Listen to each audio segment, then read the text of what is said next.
여러분 반갑습니다. 오늘도 예배 자리에 나오신 여러분 모두에게 하늘과 땅의 모든 권세를 가지신 예수 그리스도의 이름으로 축복합니다.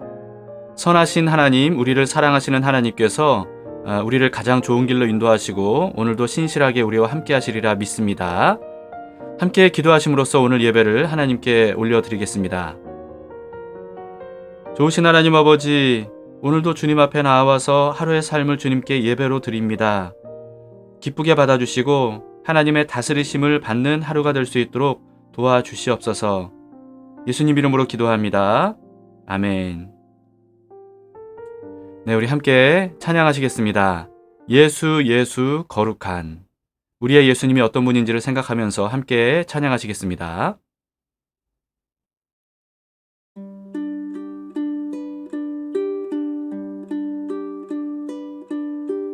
예수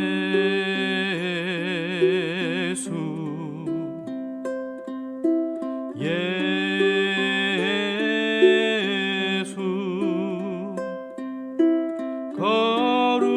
거룩한 기름 부음 받은 예수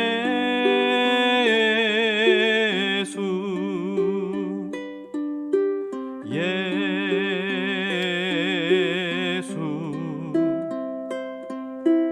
예수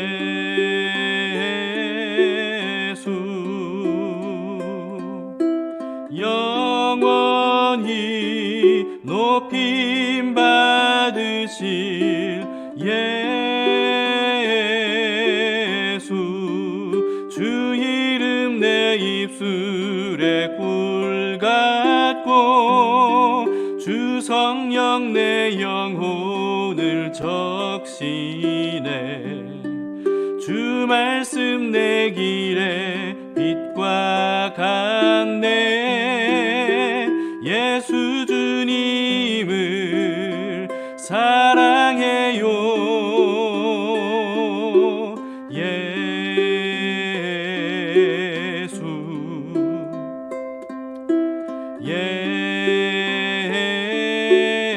예수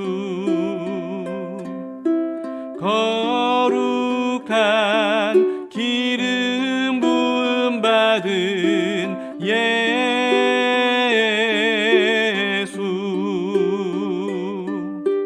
예수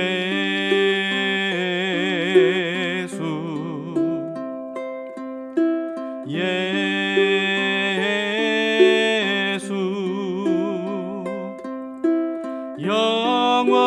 영원히 높임 받으실 예수 주 이름 내 입술에 꿀 같고 주 성령 내 영혼을 적시네 주 말씀 내 길에 빛과 같네 예수 주님을 사랑해요 주 이름 내 입술에 꿀 같고 주 성령 내 영혼을 적시네 주 말씀 내 길에 빛과 같네 예수 주님을 사랑해요 예수 주님을 사랑해요 예수 주님을 사랑해요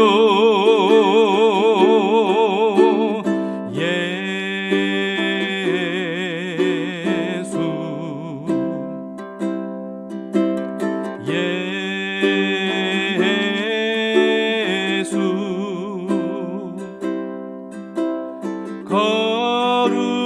거룩한 기름 부음 받은 예수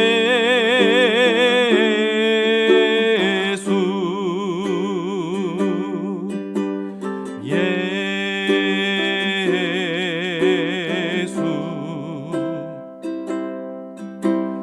예수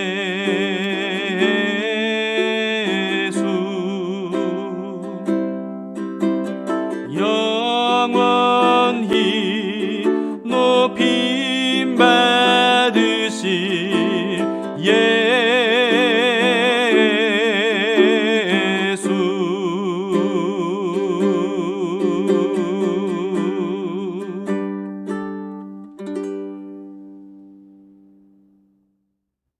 오늘 하나님의 말씀을 함께 보시겠습니다. 요한복음 3장 22절에서 36절 말씀입니다. 세례 요한이 자신의 제자들을 가르치는 내용입니다. 그 후에 예수께서 제자들과 유대 땅으로 가서 거기 함께 유하시며 세례를 베푸시더라. 요한도 살렘 가까운 에논에서 세례를 베푸니 거기 물이 많음이라. 그러므로 사람들이 와서 세례를 받더라. 요한이 아직 옥에 갇히지 아니하였더라.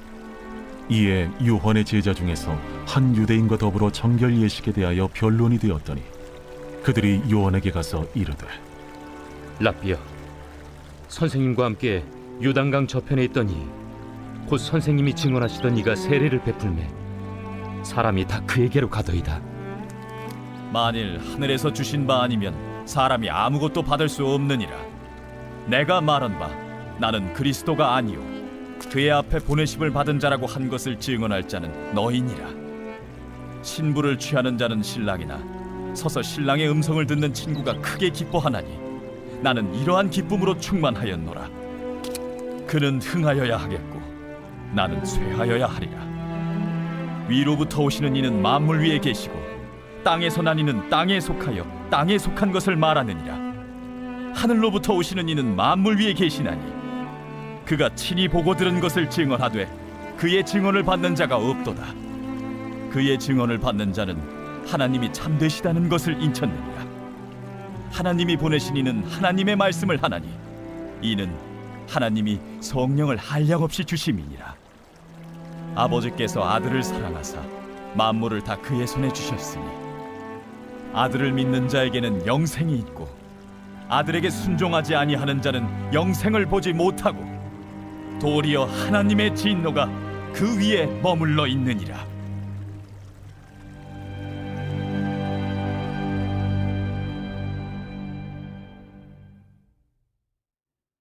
오늘 본문은 예수님께서 유대 땅에서 세례를 베풀어 주셨다는 내용으로 시작이 됩니다. 22절입니다. 그 후에 예수께서 제자들과 유대 땅으로 가서 거기 함께 유하시며 세례를 베푸시더라. 예수님께 세례를 받은 사람들이 얼마나 영광스러울까요? 그런데요, 사실은 예수님께서 직접 세례를 주신 게 아니었다는 사실을 4장 2절에서 보충적으로 설명해 주고 있습니다. 예수님의 제자들이 세례를 베풀어 주었다고 기록이 돼 있어요. 그렇다면 예수님은 세례를 전혀 베풀어 주지 않으셨을까요? 그렇지 않습니다. 예수님은요, 수많은 사람들에게 세례를 베풀어 주셨어요. 여러분 중에도요, 예수님께 직접 세례를 받은 사람들이 많이 있을 겁니다. 세례 요한이 예수님에 대해서 이렇게 증언했던 거 여러분 기억하시죠? 마가복음 1장 8절인데요. 나는 너희에게 물로 세례를 베풀었거니와 그는 너희에게 성령으로 세례를 베푸시리라. 예수님께서 성령으로 세례를 베풀어 주시는 분이라는 겁니다. 우리가 성령 세례를 받았다면요, 그러면 예수님께서 직접 세례를 베풀어 주신 거예요.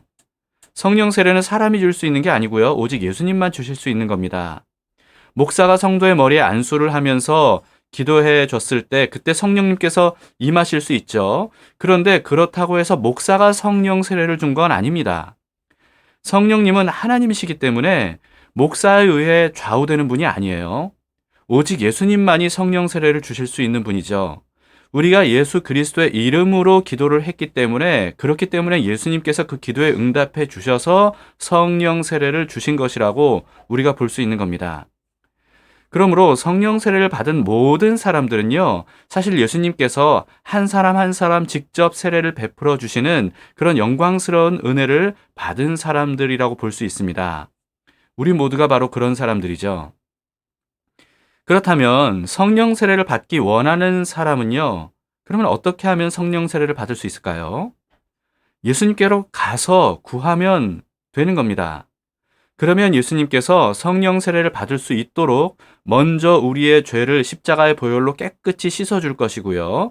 그리고 그 다음에 성령 세례를 베풀어 주실 거예요. 성령님은 거룩한 하나님이시기 때문에 죄인인 상태로는 우리가 받을 수가 없습니다. 그래서 먼저 죄사함을 예수님께 받아야 되는 거죠.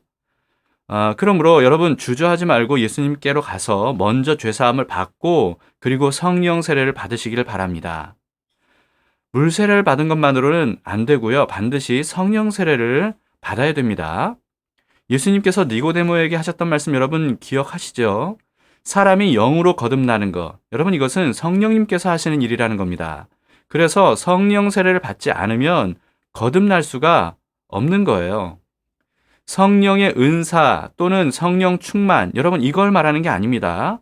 성령 세례는 은사와 충만을 동반할 수도 있지만요. 그렇지 않을 수도 있어요. 성령 세례는 말 그대로 옛사람이 죽고 새 사람으로 거듭나는 것을 의미하죠. 물 세례는 이 거듭남의 상징이라면요. 성령 세례는 실제로 거듭나게 하는 것을 의미합니다.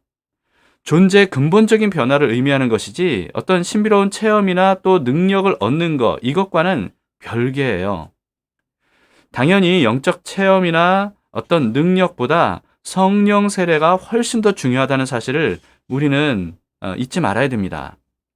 아무리 강렬한 영적 체험을 했거나 또는 강력한 은사, 능력의 은사를 받았다 할지라도요. 성령 세례를 받지 않으면 거듭난 게 아닙니다. 성령 세례는요, 우리에게 죄성이 아닌 새로운 본성을 가진 존재로 다시 태어나게 만들어줍니다. 그러나 신비로운 체험이나 은사, 능력 그 자체로는요, 새로운 본성을 우리에게 줄 수가 없는 거예요. 바울이 말한 성령의 9가지 열매는 성령 세례에서 비롯된 것이지 영적 체험이나 은사에서 나오는 게 아닙니다. 그러므로 영적 은사나 충만을 우리가 구하긴 해야 되지만 그러나 그걸 구하기 전에 먼저 우리는 반드시 성령 세례를 구해야 된다는 겁니다. 그러려면 다른 누군가를 찾지 말고요. 예수님을 찾아가야 되는 거죠. 한 사람도 예외 없이 이와 같은 성령 세례 여러분 꼭 받으시기를 바랍니다. 예수님께서 제자들과 함께 유대 땅에서 세례를 베푸실 때 요단강에서 세례를 베풀었던 세례 요한, 여러분 세례 요한은 어떻게 했을까요? 23절입니다. 요한도 살렘 가까운 에논에서 세례를 베푸니 거기 물이 많음이라. 그러므로 사람들이 와서 세례를 받더라. 요한은 살렘 가까운 에논이라고 하는 곳에서 계속 세례를 베풀어 줬다고 하죠. 그런데 살렘이라고 하니까요. 예루살렘인가 이렇게 생각하기 쉬운데 유대 땅에 있는 예루살렘이 아닙니다.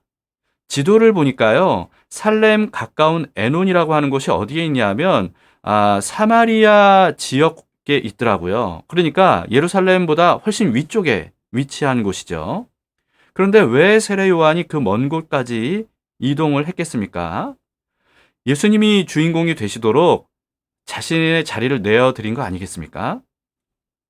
세례 요한이 요단강에서 세례를 베풀 때 수많은 사람들이 줄지어서 세례 요한에게 세례를 받았죠. 그런데 예수님께서 유대 땅에 오시니까 세례 요한은요, 미련 없이 자리를 예수님에게 내드렸던 겁니다. 그런데 오늘 본문을 보면 세례 요한은 그 이상이었다는 것을 우리는 알 수가 있습니다. 세례 요한의 제자들이 요한에게 이렇게 말합니다. 26절인데요. 그들이 요한에게 가서 이르되 랍비여 선생님과 함께 요단강 저편에 있더니 곧 선생님이 증언하시던 이가 세례를 베풀매 사람이 다 그에게로 가더이다. 어쩌면 세례 요한의 제자들은 이 말을 투덜거리듯이 했을 것 같아요. 이렇게 말하는 걸 보면요. 요한의 제자들은 예수님을 경쟁자로 여겼던 게 아닌가 싶습니다. 말하자면 경쟁자인 예수님에게 우리가 너무 밀리는 거 아닙니까? 이런 뜻이죠. 그런 제자들에게 세례 요한의 가르침이 시작이 됩니다. 27절을 보시겠습니다. 요한이 대답하여 이르되 만일 하늘에서 주신 바 아니면 사람이 아무것도 받을 수 없느니라. 세례 요한이 아무리 물 세례를 해도 하늘에서 은혜를 주시지 않으면 아무 소용이 없다는 겁니다. 예수님은 하늘에서 이와 같은 은혜를 베풀어 주기 위해서 오신 분이고 세례 요한 자신은 아무것도 줄 수 없는 사람에 불과하다라고 하는 사실을 말하는 것 같습니다. 또는 예수님은 하늘이 보내주신 분이다. 그 은혜 자체이시다 라는 의미일 수도 있을 것 같아요. 28절을 이어서 보시겠습니다. 내가 말한 바 나는 그리스도가 아니요 그의 앞에 보내심을 받은 자라고 한 것을 증언할 자는 너희니라. 세례요한은 제자들이 사람들에게 세례요한이 그리스도가 아니고 단지 그리스도 앞에 보내심을 받은 소리일 뿐이다 라고 이렇게 증언해야 된다는 겁니다. 즉 세례요한이 그리스도가 아니라 예수님이 그리스도이시다 라고 하는 사실을 사람들에게 널리 알려야 될 사람들이 바로 너희들이다. 세례요한은 바로 이렇게 제자들에게 가르쳐주고 있는 겁니다. 다른 말로 하면 예수님은 경쟁자가 아니라 주인공이시다는 거죠. 그래서 주인공을 적극적으로 사람들에게 소개하는 것, 이것이 바로 자신의 역할일 뿐만 아니라 자신의 제자들의 역할이라고, 그래서 그들이 그 역할을 받아야 된다고 말하고 있는 겁니다. 29절을 이어서 보시겠습니다. 신부를 취하는 자는 신랑이나 서서 신랑의 음성을 듣는 친구가 크게 기뻐하나니 나는 이러한 기쁨으로 충만하였노라. 자신은 신랑이 아니라 신랑의 들러리일 뿐이라는 겁니다. 그런데 그것만으로 충분하고 기쁘고 만족스럽다는 겁니다. 신랑은 예수님이고 신부는 예수님을 믿는 사람들을 의미하죠. 30절을 보시겠습니다. 그는 흥하여야 하겠고 나는 쇠하여야 하리라 하니라. 요한의 제자들은요, 요단강을 내주는 바람에 세례받으러 오는 사람들이 자신들에게는 발길이 뜸하고 다 예수님에게 간 것, 거기에 대해서 좀 투덜거렸어요. 그런데 요한은요, 그게 바로 자신이 바라는 바였다고 그렇게 말하는 겁니다. 예수님이 그처럼 계속 흥해지셔야 되고 자신은 이렇게 쇠해져야 된다는 거예요. 모든 목회자들이 바로 이와 같은 정체성과 사명을 가져야 된다는 사실을 제가 지난 1월 3일 오늘 은혜 영상을 통해서 말씀드린 바 있습니다. 거기에 대한 자세한 내용은 1월 3일자 오늘 은혜 영상을 여러분 참고하시기를 바랍니다. 그런데요, 사실 목회자들 뿐만 아니고요. 교회의 모든 직분자들과 선교사들, 그리고 또 모든 사역자들이 이와 같이 세례 요한과 같은 정체성과 사명감을 품고 있어야 됩니다. 만약에 사역자들이 예수님이 아니라 자신을 드러내고 자신이 높아지려고 한다면 이거는 예수님을 경쟁자로 여기는 것과 마찬가지고요. 또 예수님을 밀어내려고 하는 것이나 다름이 없습니다. 부디 그런 잘못을 우리가 저지르지 않기를 바랍니다. 오직 예수 그리스도께서 높아지시고 사람들에게 드러나실 수 있도록 그렇게 쓰임받는 그런 사명자, 사역자들이 될 수 있기를 바랍니다. 그 다음 내용들은요, 세례 요한이 제자들에게 한 말인지 아니면 요한복음의 저자인 요한이 말한 것인지 이게 분명치는 않습니다. 그러나 누구의 말이든 증언하려고 하는 내용은 똑같다고 보면 됩니다. 모두 예수 그리스도를 증언하는 말씀이죠. 31절, 32절을 보시겠습니다. 하늘로부터 오시는 이는 만물 위에 계시나니 그가 친히 보고 들은 것을 증언하되 그의 증언을 받는 자가 없도다. 세례 요한을 포함해서 땅에서 난 사람은 땅에 속해 있기 때문에 땅에 속한 것을 말할 수밖에 없다라고 하는 겁니다. 반면에 하늘로부터 오신 그리스도는 창조주이시기 때문에 만물 위에 계신 분이고 그래서 만물 위에 하늘에서 보고 들은 것을 사람들에게 증언해 주신다는 거예요. 그러나 땅에 속한 사람들은 그분의 증언을 받아들이지 못한다는 거죠. 33절 이어서 보시겠습니다. 그의 증언을 받는 자는 하나님이 참되시다는 것을 인쳤느니라. 하늘에서 보고 들은 것을 알려주시는 그리스도의 증언을 받아들이는 사람이 거의 없지만 그러나 그 증언을 받아들이는 사람은 하나님이 참되시다는 것을 인정하는 셈이라는 겁니다. 하나님께서 메시아를 보내겠다고 오래전부터 약속해 주셨죠. 그런데 그 약속을 하나님이 신실하게 지켜주셨구나 라고 하는 것을 인정하는 뜻이 된다는 거죠. 34절을 이어서 보시겠습니다. 하나님이 보내신 이는 하나님의 말씀을 하나니 이는 하나님이 성령을 한량없이 주심이니라. 하나님께서 보내신 그리스도에게 성령을 한량없이 보내주시기 때문에 그리스도는 성령님에 의해서 하나님의 말씀을 하신다는 거예요. 예수님도 이런 말씀을 하셨습니다. 요한복음 12장 49절 50절인데요. 내가 내 자유로 말한 것이 아니요 나를 보내신 아버지께서 내가 말할 것과 이룰 것을 친히 명령하여 주셨으니 나는 그의 명령이 영생인 줄 아노라. 그러므로 내가 이르는 것은 내 아버지께서 내게 말씀하신 그대로니라 하시니라. 네, 예수님께서 임의대로 말하는 게 아니라 하나님 아버지께서 말씀하라고 하시는 것을 말씀하신다는 거죠. 또 이렇게도 말씀하셨어요. 요한복음 5장 19절입니다. 그러므로 예수께서 그들에게 이르시되 내가 진실로 진실로 너희에게 이르노니 아들이 아버지께서 하시는 일을 보지 않고는 아무것도 스스로 할 수 없나니 아버지께서 행하시는 그것을 아들도 그와 같이 행하느니라. 말씀뿐만 아니고요. 예수님께서 행하시는 모든 것들도 하나님 아버지께서 하시는 일들을 하시는 것이다 라고 하는 겁니다.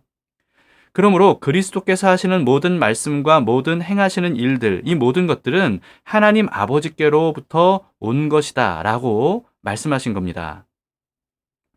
오늘 본문의 35절, 36절을 이어서 보십시다.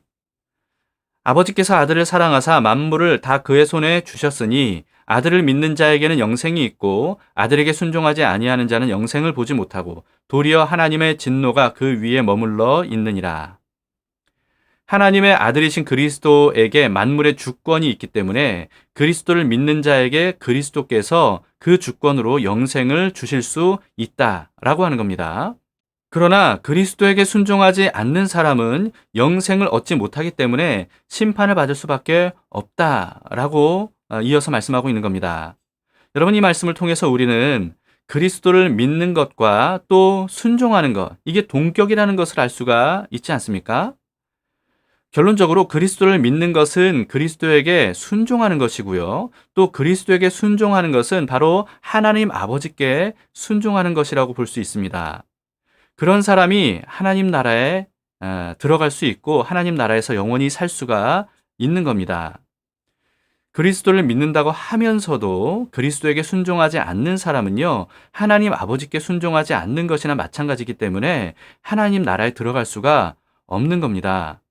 하나님 나라는 하나님께 순종하는 사람만 들어갈 수가 있기 때문이에요. 왜냐하면 하나님 나라의 법을 따르려고 하지 않는 사람, 이런 사람은 하나님 나라에 합당하지 않기 때문입니다. 생각해 보세요, 여러분. 하나님 나라의 법을 따르지 않는 사람이 하나님 나라에 들어가면 하나님 나라의 법을 어기면서 살 거 아니겠습니까? 그러면 천국이 될 수가 없는 겁니다. 그러므로 예수 그리스도가 하늘에서 오신 창조주이심을 믿고 그 말씀에 순종하는 사람이 반드시 되어야, 그래야 하나님 나라에 들어갈 수 있다는 사실을 오늘 이 말씀을 통해서도 우리가 알 수 있는 겁니다. 세례 요한과 저자 요한이 오늘 본문을 통해서 우리에게 전하고자 하는 메시지가 뭐라고 생각하십니까? 사람이 주인공이 되려고 해서는 안 되고요. 그리스도가 아닌 사람을 주인공으로 삼아서도 안 된다는 사실을 우리는 알 수가 있습니다. 예수님이 주인공이시기 때문에 예수님의 말씀에 순종하고 오직 예수님이 그리스도이심을 사람들에게 만방에 전하는 것이 바로 우리가 해야 될 일이라는 거죠. 세례 요한뿐만 아니라 예수님을 믿는 모든 사람들에게 주어진 사명이 바로 이 사명입니다. 여러분, 우리가 오늘 말씀을 생각하시면서 그런 사람이 되도록 합시다. 그런 삶을 살도록 합시다.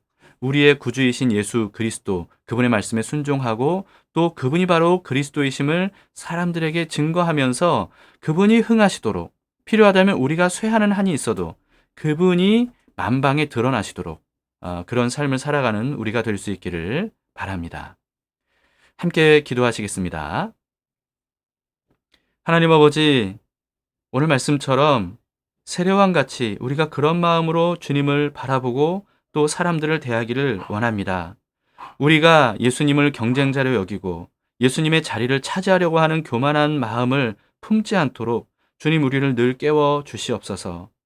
오직 주님만이 사람들에게 영생을 주시고 하나님 나라에 들어가게 할 수 있는 분임을 믿습니다.